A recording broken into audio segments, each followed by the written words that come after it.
Hello NEET aspirants.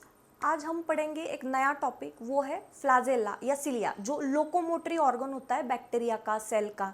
ठीक है, तो हमने लास्ट वीडियो में भी देखा था कि फ्लाजेला जब यूकैरियोट्स में होता है तो कॉम्प्लिकेटेड स्ट्रक्चर है, प्रोकैरियोट्स का बहुत ही सिंपल स्ट्रक्चर है फ्लाजेला का। 3 हिस्से बना है, basal body, filament and hook. Filament is the longest part. सबसे पहले हम क्लास शुरू करते हैं फिलामेंट के हॉरिजॉन्टल सेक्शन से।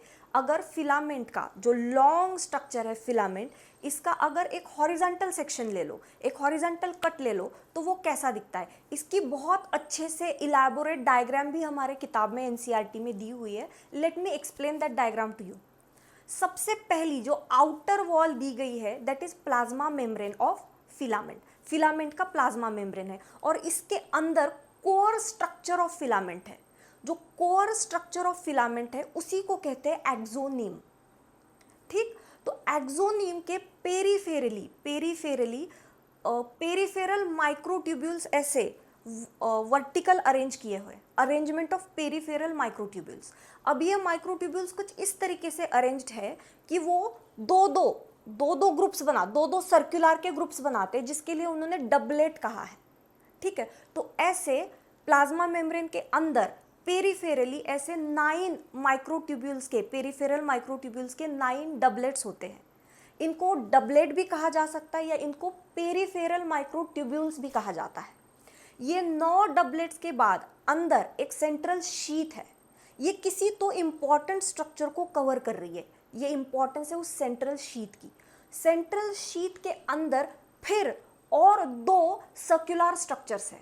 ठीक है, वो भी peripheral microtubules arranged in vertical manner. Filament की लेंथ के अलोंग वर्टिकली जो पेरिफेरल माइक्रोट्यूब्यूल्स अरेंज हुए हैं, उन्होंने 2 सेंट्रली सर्कुलर स्ट्रक्चर बनाए हैं। उनको कहा जाता है सेंट्रल माइक्रोट्यूब्यूल्स। और ये 2 सेंट्रल माइक्रोट्यूब्यूल्स एक दूसरे से आपस में जुड़े हुए हैं, वो कनेक्शन को कहा जाता है ब्रिज। मतलब central microtubules are connected to each other by bridge.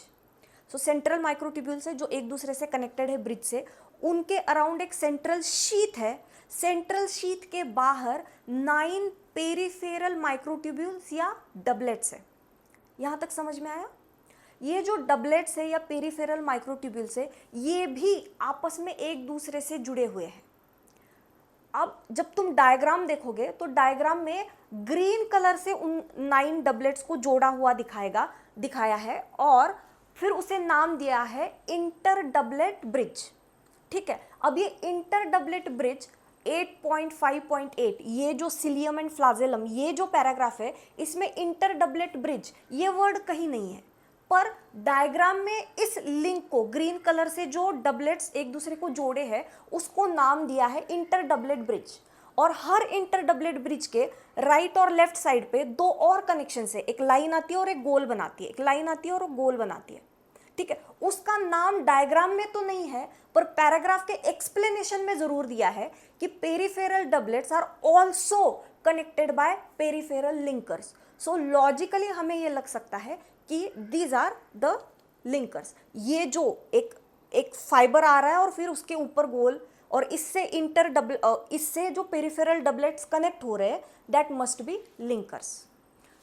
तो इस तरीके से कोर ऑफ फिलामेंट, जिसको हम एक्सोनीम कहते हैं, वो बनता है। तो इस तरीके से बनता है एक्सोनीम। एक्सोनीम में क्या है?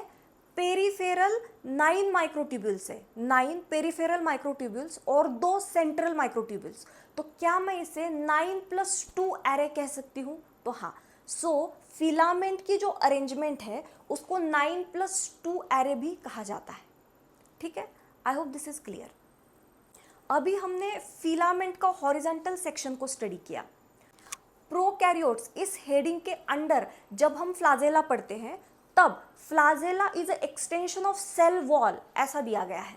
और जब यूकैरियोट्स में सिलियम एंड फ्लाजेलम अलग हेडिंग देके पैराग्राफ है, तो उसमें कहा है कि flagellum is a cell membrane extension. तो अब कंफ्यूजन अराइज होता है कि फ्लाजेलम किसका एक्सटेंशन है, सेल वॉल का या सेल मेम्ब्रेन का? प्रोकैरियोट्स है तो सेल वॉल का एक्सटेंशन है, यूकैरियोट्स है तो सेल मेम्ब्रेन का एक्सटेंशन है। ठीक है, बायोलॉजी के ऐसे ही छोटे मोटे कॉन्सेप्ट्स क्लियर करने के लिए, एनसीईआरटी को लाइन टू लाइन समझने के लिए प्लीज़ हमारे चैनल को सब्सक्राइब करो।